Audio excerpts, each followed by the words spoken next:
শিরোপার শোকেসে কত শত পুরস্কারিত আছে লিওনেল মেসির। এবার যেটা পেলেন তার সঙ্গে তুলনা চলে না অন্য কিছুর। এর আগের সব পুরস্কার লিও হাতে তুলেছেন মাঠের পারফরমেন্স দিয়ে, এবারেরটা জনহিতৈষীমূলক কাজের বিনিময়ে। যারা লিওনেল মেসির ভক্ত তারা খুব ভালো করেই জানেন শিশুদের তিনি কতটা ভালোবাসেন।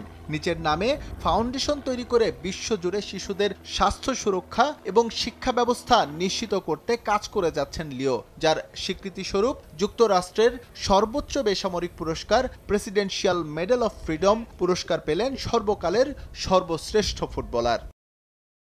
লিওনেল মেসি ফাউন্ডেশনের মাধ্যমে সে বিশ্বজুড়ে শিশুদের স্বাস্থ্য সুরক্ষা এবং শিক্ষা ব্যবস্থা নিয়ে কাজ করে যাচ্ছে লম্বা সময় ধরে।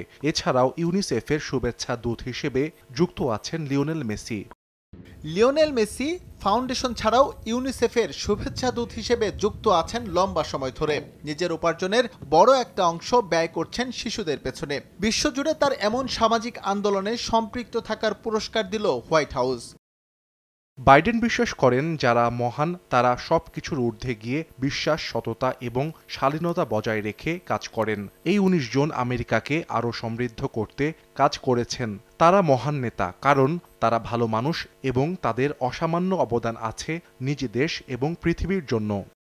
মেসি ছাড়াও ক্রীড়াঙ্গন থেকে যুক্তরাষ্ট্রের সর্বোচ্চ বেসামরিক পুরস্কার প্রেসিডেন্সিয়াল মেডেল অফ ফ্রিডম পেয়েছেন যুক্তরাষ্ট্রের বাস্কেটবল কিংবদন্তি ম্যাজিক জনসন। এবার ১৯ জনকে পুরস্কৃত করেছেন মার্কিন যুক্তরাষ্ট্রের প্রেসিডেন্ট জো বাইডেন।